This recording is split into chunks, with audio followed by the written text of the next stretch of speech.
Good Monday morning. I'm meteorologist Byron Douglas on this 17th day of November. Thank you for tuning in here on our streaming platform, which we start each weekday at 8:30. Very calm conditions out there. We are going to have a fair amount of sunshine. In fact, today is shaping up to be the sunniest day of the work week.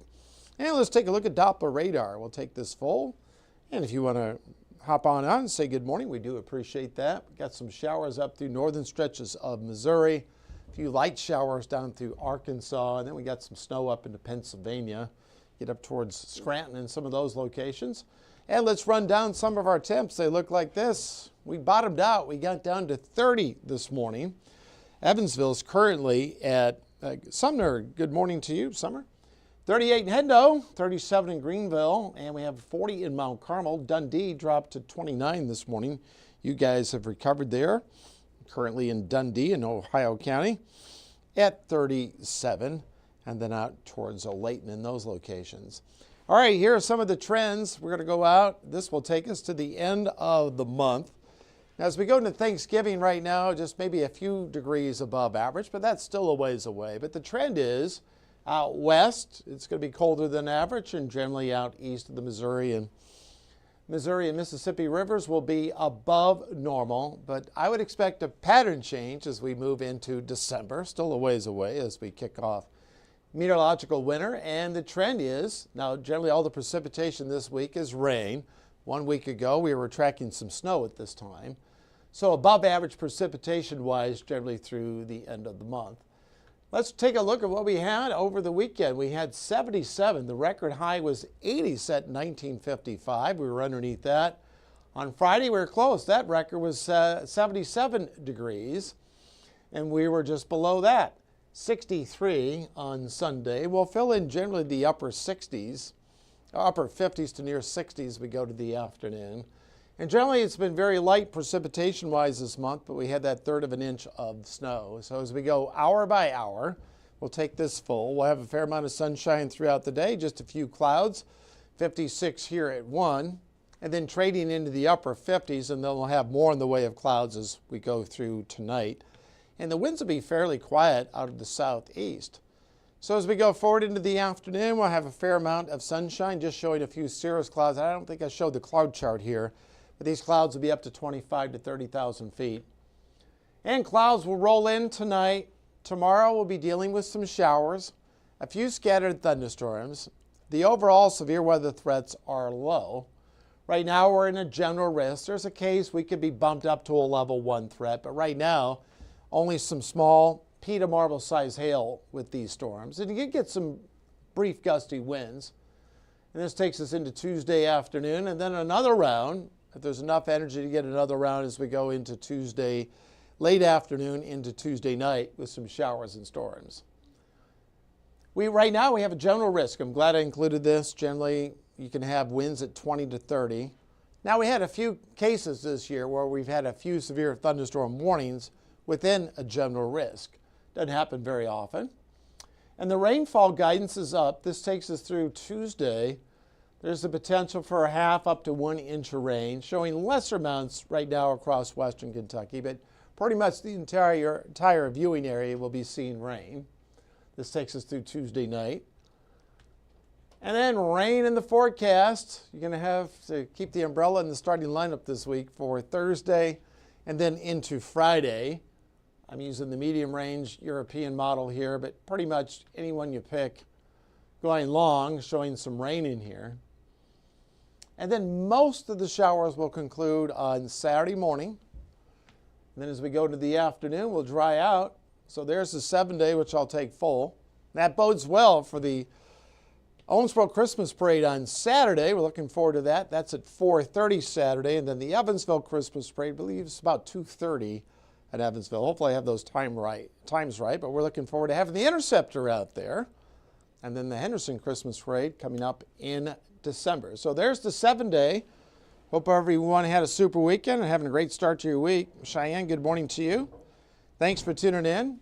Mitch and Casey in a moment.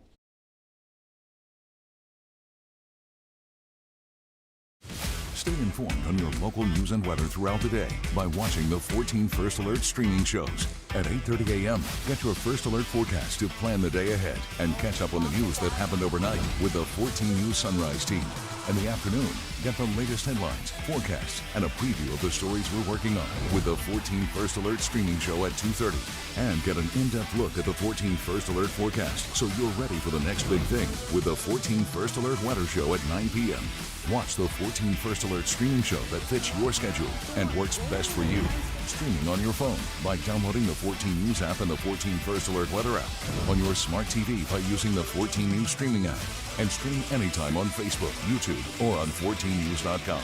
Stay connected and stay informed.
Well, good morning and thanks for joining us here. It is Monday, November 17th for the news portion of your stream show. I'm Mitch Carter. That's right. I'm Casey Mason. We are so glad to have you join us here on our streaming show today. Of course, Byron Douglas kicking things off with what you need to know as you head outside. And boy, it was a cold start to our morning out there. It was.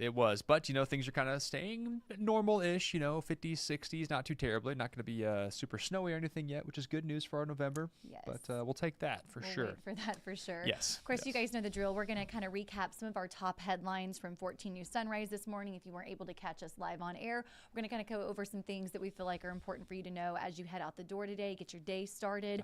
First one here, I'm going to go ahead and let you take over, Mitch. We're going to recap a fatal accident that occurred here in the Tri-State. Yeah, developing overnight, authorities say a 14-year-old is now dead with 4 others hurt in a car crash on Evansville's north side. Now, it happened Sunday afternoon around 3:30 over in the 1900 block of Orchard Road. Deputies say that car was going east when it went over a hill, and authorities say it went airborne before hitting a tree and coming to a stop. Deputies say there a teen was thrown from the car, and we know he later died. Meanwhile, the driver and 3 other passengers had minor injuries. At this point, though, they're still investigating, and the teen's name has not been officially released. That's right, and we're going to switch gears now to a traffic alert that we want to let you know about as you head out today. This is going to be for our Evansville drivers. The Water and Sewer Utility say that a section of eastbound Diamond Avenue is going to close for a sewer lining project. Now, officials say that the closure, it's going to start just past the Highway 41 ramp and then end at Hercules Avenue. Northbound access to Highway 41 is still going to be open, important to note there, and that westbound Diamond Avenue traffic will not be affected in this. Officials say that the project is going to be done by Friday. There you go. And kind of keeping things with traffic alerts and whatnot, happening today in Webster County. Got a map for you here as well. The bridge just east of town, known locally as the S-curve there. Officials say a routine safety inspection is going to be going on there after they show deterioration in the wood piling.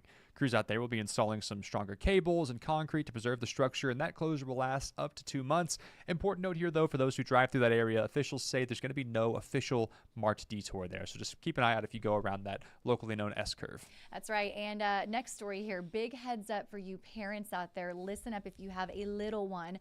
More infants have now been hospitalized due to that formula recall. We're going to play some video here of that brand. The FDA says that 23 babies across 13 states have been sick from this. It is the ByHeart infant formula. Again, the ByHeart infant formula. If you're using that, just take note here. This includes even a baby in the Lexington, Kentucky area. And we also know 2 reports over in Illinois as well. This is going to come after dozens of other infants were being investigated into possibly being fed this product. So far, no deaths have been reported in this, but company leaders do say that they're continuing to work here with federal officials to find a solution to that issue. So if you are using that brand right now, probably smart to go ahead and get rid of that. Yeah, no, no doubt. I believe we read that before on 14 News Sunrise. I believe it was botulism was the issue Botulism. there. So, of course, if you Yes. recognize that, the By Heart formula there in your house, you're asked to kind of throw that out there and not use that.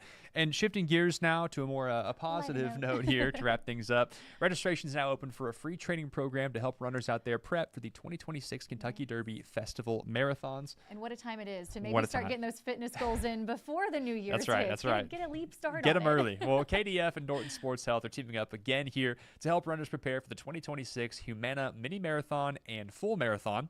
It's a 15-week program with options available for everyone, regardless of how active you are right now. That free training includes a guide, some weekly in-person group runs, nutrition tips, and more. The program itself kicks off January 8th with weekly runs starting on January 10th, and the mini marathon and full marathons are going to be held on Saturday, April 25th. It feels like it'll be a far way from now, but boy, will time Comes fly. quick. Yeah, that's right. What is it? A summer body start in the winter? Something like that. Yeah, your Best of winter luck arc. to us. That's right. Yeah, of course, we're 10 days away now from Thanksgiving, and things have gone quick here. That's right. I know it really has. We've been saying all the stories, like hard to believe, 10 days away. Yeah. So, all right, guys. Well, thanks for hanging out with us on our morning streaming show. Just a reminder, we have another one coming your way this afternoon at 2:30. Of course, that'll do it for us here today. We just wanted to recap some of our top stories for you. Yeah, and a quick note, starting tomorrow, and I think they'll do it today in the evening shows as well, the stream shows will be flip-flopping, so we'll start things off tomorrow at 8:30, followed by Byron, and the same in the evening time at 2:30 with Jamie and Rob, followed by, Arden, Jeff, Michael, whoever's there at the time. So that's kind of how we'll do things from here on out, but don't worry, if you hop on tomorrow at 8:30 and see us first, Byron's still coming. You just got to hang around for a little while. We've just decided to be his warm-up act, That's right. rightfully That's so. right. You need He some is openers for the main addition. talent. Yes. Right now it's 8:41. Have a great Monday. We'll see you back here bright and early tomorrow. See ya.